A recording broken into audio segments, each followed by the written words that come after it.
어제 후보들의 마지막 유세 현장도 상당히 뜨거웠습니다. 오늘부터는 선거운동을 할 수가 없습니다. 그렇기 때문에 어제 자정까지 마이크가 꺼져도 후보들이 육성으로 목이 터져라 유세를 했는데 특징들이 있습니다. 그래서 이재명 후보와 윤석열 후보의 어제 마지막 유세, 그 현장을 저희들이 취재했습니다.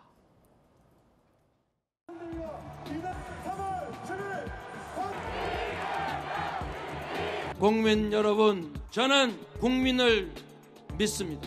역사를 믿습니다. 지금까지 국민만 바라보고 여기까지 왔던 것처럼 앞으로도 국민만 믿고 앞으로 가겠습니다, 여러분.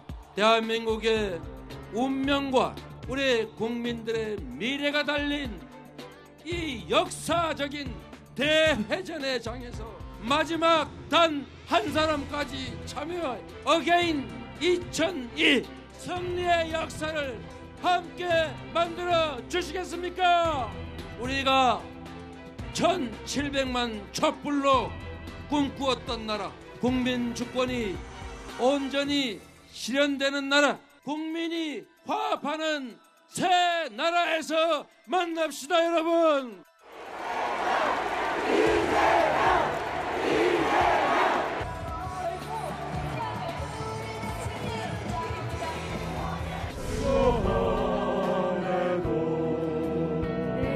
서울시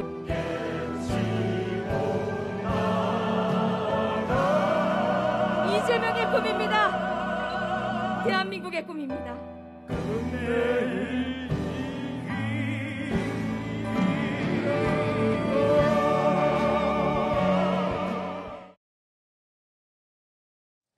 이재명 후보 청계광장을 시작으로 마지막 유세의 장면, 상록수를 열창하는 모습도 있었습니다. 이번엔 윤석열 후보의 마지막 유세 장면을 저희가 현장 취재했습니다. 윤석열 후보는 애국가를 불렀습니다. 함께 보시죠.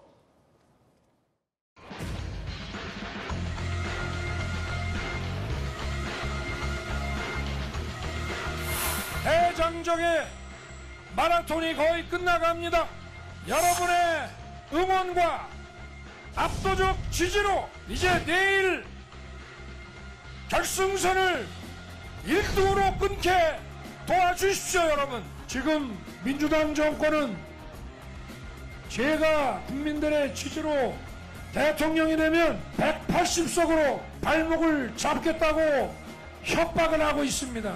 그러나 저는 아무 걱정하지 않습니다. 주권자인 국민이 저를 지지해 주시고 응원해 주시는데 뭐가 겁날 게 있겠습니까, 여러분?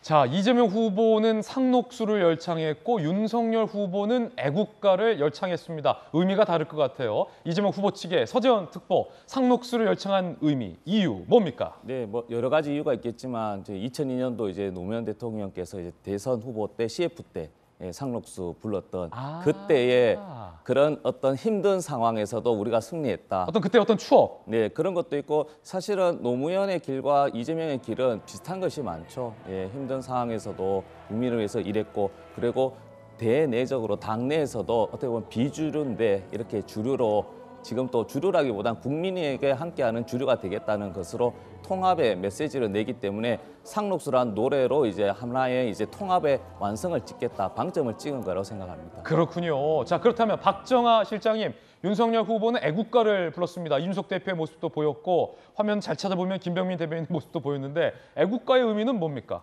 저기 좀 보시는 것처럼 반주도 없고 자연 발생적으로 현장에서 애국가를 부르기 시작했잖아요. 무반주로 불렀어요. 제가 보면은 윤석열 후보, 그다음에 윤석열 후보를 지지하는 지지층, 그다음에 국민의힘 등등 갖고 있는지 굉장히 절체절명의 위기감을 나타내는 것 아닌가라는 생각입니다. 그러니까 애국가라는 게 언제 어디서 불러도 가슴이 뭉클하잖아요. 그럼요. 지금 절체절명의 나라의 운명을 결정짓는 대선을 치르면서 마지막 순간에 저는 모두가 모여있는 사람들이 대한민국의 미래를 걱정하고 새로운 지도자의 필요성을 절감하면서 결국에는 애국가를 찾아서 불렀던 것 아닌가. 아마 저도 그 현장에 있었다면 저도 모르게 애국가와 태극기를 떠올렸을 것 같습니다. 오늘의 대한민국을 생각하면서. 예. 그런 그래서 애국가를 무반주로 불렀다.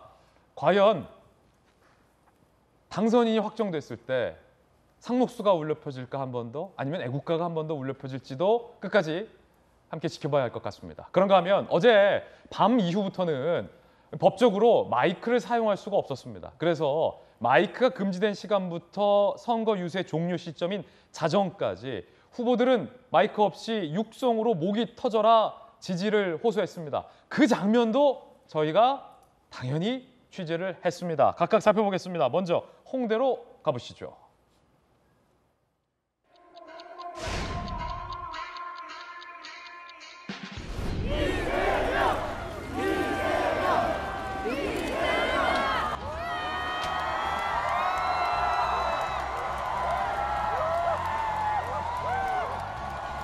여러분, 우리가 이제 1시간 한 50분 정도 후가 되면 내일 밤쯤에는 아마도 당선자가 결정이 되겠지요. 우리 윤석열 후보님 고생 많으셨습니다. 어떤 결과가 나오더라도 서로 흔쾌히 인정하고 합심하고 통합해서 우리 미래로 나아가면 좋겠습니다. 여러분, 저는 공장이나 시장이나 어디서나 대통령 똑같다 이렇게 생각합니다. 이 생각을 최대한 유지하도록 하겠습니다. 고맙습니다.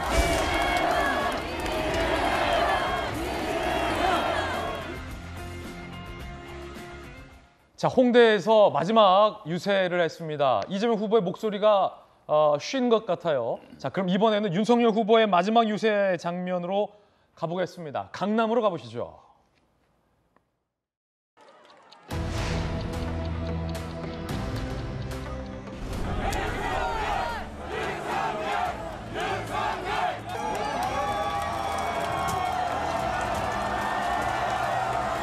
오늘 늦은 시간까지 제게 이렇게 격려와 응원을 해주셔서 정말 고맙습니다.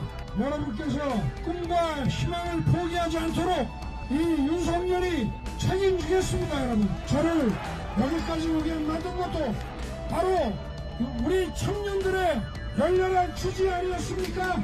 여러분과 함께 청년을 위한 정책, 나라의 미래를 위한 계획을 함께 만들어 가겠습니다. 여러분, 고맙습니다.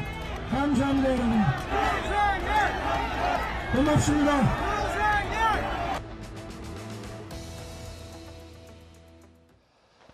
자, 저 강남 마지막 유세 장면, 이번에 윤석열 후보 측께 먼저 묻겠습니다. 김병민 대변인, 예. 저 마지막 방금 요 장면에 함께 동행했던 거죠? 예, 마지막 순간까지 같이 있었습니다. 윤석열 후보도 목이 많이 쉬었네요. 예, 그제부터 목이 좀 쉬기 시작을 해서 마지막 선거운동 한 2, 3일 정도는 고생을 많이 했습니다. 그래도 윤석열 후보가 마지막 순간까지 찾아주신 청년분들 또 시민분들 뵙고 중간중간 가슴이 울컥하는 모습도 볼 수 있었고요. 어느 날부턴가는 윤석열 후보가 사실 이렇게 감정 표현하는 데 조금 서툰 모습도 있는데 사랑한다는 표현까지 쓰기도 했습니다. 아, 어제 저기서는 사랑한다고 했다고요? 그러니까 어제 그제부터 많은 유권자분들 만나 뵙고 정말 마지막 순간까지 지지해 주시는 분들, 또 반드시 정권 교체로 새로운 나라를 만들어 달라고 하는 분들의 모습들을 지켜보면서 예. 눈시울이 잠깐 붉어지기도 하고 또 사랑한다고 있는 힘껏 감정을 표현하는 모습들까지 지켜볼 수 있었는데요. 옆에서 같이 고생한 김병민 대변인에게도 혹시 사랑한다고 했습니까, 후보가? 저한테는 단 한 번도 그런 얘기를 해본 적이 없기 때문에 이런 얘기를 드리는 겁니다. 그래서 진심을 다해서 국민께 고맙다는 말씀을 드렸고요. 그리고 앞서도 이재명 후보가 이제 선거 마지막에 누가 대통령이 되더라도 함께 나가자는 얘기를 했는데 네. 선거 운동 내내 국민 통합을 강조했던 모습을 또 윤석열 후보에게 기대할 수 있을 겁니다. 그런 측면에서 마지막까지 힘줘서 선거운동을 다 마치고 난 뒤에 이제는 정말 국민이 다 함께 통합해서 더 좋은 나라로 갈 수 있는 길을 위해 윤석열 후보가 끝까지 달렸다는 점도 말씀드리고 싶습니다. 예. 자, 양 후보 그리고 후보를 수행했던 우리 대변인들도 다 고생 많으셨습니다. 그럼 이번엔 이재명 후보의 대변인 전용기 대변인, 이재명 후보가 마지막에 윤석열 후보님 고생 많으셨다. 어떤 결과가 나와도 합심해서 미래로 나아가자라는 메시지를 냈군요. 네, 맞습니다. 결국에는 국민 통합으로 가야만 대한민국의 발전을 이룰 수 있다라는 말씀을 드리고 싶었던 것 같습니다. 그리고 결국에는 초심을 강조했는데요. 시장이나 도지사나 대통령은 똑같다. 결국에는 초심으로 돌아가서 우리 국민들께 비전을 제시할 수 있는 리더가 되겠다는 말씀을 드린 것입니다. 사실상 초심으로 돌아가서 우리 국민들께, 그러니까 이재명 후보가 처음에 정치를 시작했던 것도 돈이 없는 사람, 가난한 사람도 치료를 받을 수 있게끔 하자라는 뜻에서 정치를 시작했는데 예. 그 초심을 지금까지 잃지 않고 가겠다라는 뜻에서처럼 말씀을 했던 걸로 봐주시면 좋을 것 같습니다. 예, 각 후보의 마지막 유세 장면까지 살펴보셨습니다. 심상정 후보가 안철수 후보, 윤석열 후보 단일화가 발표됐을 때 이런 소회를 밝혔죠. 이제 나밖에 없다. 그래서 좀 허전하다, 서운하다 이런 소회를 발표하기도 했었는데 심상정 후보의 마지막 유세 장면도 살펴보시죠.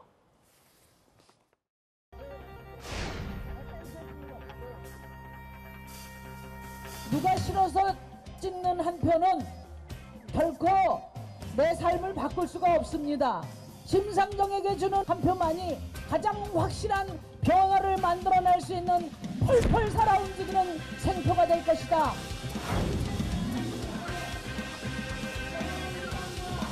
저 심상정이 누구도 무시할 수 없는 압도적인 표로 양당 정치를 뒤흔들 수 있을 때 비로소 통합의 정치가 실현되고 우리 대한민국이 다원적 민주주의 시대로 나아갈 수 있지 않겠습니까, 여러분? 각 후보들의 마지막 유세 장면 보셨습니다. 제가 거듭 말씀드리지만 오늘 투표가 상당히 중요하기 때문에 제가 프로그램 시작 전에 두 가지 화두를 제시했습니다. 전체 투표율이 80%를 넘길 것이냐, 당선자가 과반 넘는 선택을 받을 것이냐. 자, 이제 두 번째 질문과 관련된 이야기 시작할 텐데 먼저 앞서 보셨던 역대 투표율 다시 한번 살펴보시죠. 80% 투표율이 이어질까? 역대 투표율입니다. 투표율, 득표율이 아니죠. 투표율입니다. 80.7, 15대 대선 김대중 대통령 당시, 그리고 18대 박근혜 대통령 때부터 투표율이 오르기 시작했다. 추세가 올라가고 있다. 그래서 80을 넘을 것이다라는 각 전문가들의 전망 조금 전에 전해드렸고요. 두 번째 질문, 당선자가 50% 넘는 득표를 받을 수 있을 것인가? 함께 보시죠. 이번엔 역대 득표율입니다. 김대중 대통령이 42.07%의 지지를 받았어요. 득표. 노무현 전 대통령은 48.91%의 지지를 받았습니다. 득표율이에요.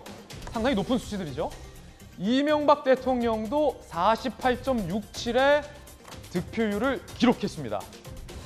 과반을 넘었던 대통령 당선인은 박근혜 전 대통령이었습니다. 51.55%, 국민의 과반이 넘는 52% 가까운 유권자가 박근혜 전 대통령을 선택했죠. 문재인 대통령의 득표율은 낮았습니다. 41.08%. 그럼 이재명, 윤석열, 이재명 양강구도 속에서 이번 20대 대통령 선거에 오늘 결정된 당선인은 과연 박근혜 전 대통령이 기록했던 51%의 득표율을 넘겨서 탄생할 수 있을까? 이재명 기자, 어떻게 전망합니까? 베테랑이잖아요. 일단 2012년에 박근혜 대통령이 51.6% 과반의 득표를 했던 이유를 보면 당시 정의당 심상정 후보가 출마했다가 바로 문재인 후보 지지 선언하고 사퇴를 합니다. 그리고 통합진보다 이정희 후보도 선거를 코앞에 앞두고 다시 문재인 후보 지지 선언을 하고 사퇴를 합니다. 완벽하게 1대1 구도가 됐기 때문에 사실 득표율을 과반 이상을 얻을 수 있었던 거죠. 사실 그 앞선 선거나 또 문재인 대통령이 당선됐던 2017년 대선 때는 다 다른 그러니까 원내 정당 후보들이 다 있었습니다. 그러다 보니까 아마도 이제 과반 득표를 못했던 건데 이번에도 이제 심상정 후보가 있죠. 따라서 결국은 심상정 후보가 얼마나 득표하느냐에 따라 과반이 될 수도 있고 안 될 수도 있고 이런 게 달려 있다는 생각이 들고 여론조사만 본다면 심상정 후보의 여론조사 결과는 그리 높진 않았어요. 높진 않았죠. 그리고 이제 심상정 후보를 포함해서 이제 군소 후보가 얼마나 이제 득표냐가 첫 번째 관건일 테고, 두 번째 뭐냐면 결국은 윤석열 후보와 이재명 후보의 득표율 격차죠. 그게 만약에 5%포인트 이상 난다면 누군가가 과반 득표를 할 수 있는 거고, 사실은 그 격차가 좁다면 2, 3% 이내로 좁다면 이제 과반 득표가 참 어려운 그런 상황이 될 것이라는 생각이 드는데, 하나 꼭 말씀드리고 싶은 건 자, 지금까지 득표율이 가장 높았던 게 박근혜 대통령이죠. 51.6%를 득표했습니다. 그런데 당시에 전체 유권자 대비 득표를 따지면 박근혜 대통령조차도 40%를 넘지 못했습니다. 그렇군요. 39%가 투표를 한 겁니다. 박근혜 대통령한테. 따라서 61%는 박근혜 대통령을 지지하지 않았던 거죠. 그러니까 이번에도 과반이 넘더라도 사실은 유권자를 보면 절반 이상이 그 후보를 찍지 않은 겁니다. 그 점을 늘 잊지 않아야만 국정을 운영하는 데 있어서 어떤 오만함이나 경솔함을 빠지지 않는다, 이런 생각이 같이 듭니다. 자, 두 가지 조건을 분석했어요. 당선자가 50%를 넘기려면 첫 번째, 심상정 후보를 포함한 군소정당 후보들의 득표율이 얼마를 기록할 것이냐가 변수. 두 번째는 이재명, 윤석열 두 후보의 격차가 클 것이냐 적을 것이냐에 따라서 당선인이 과반 이상을 받을 것이냐 못 받을 것이냐가 결정된다. 상당히 흥미로운 분석 전해드리고 있습니다.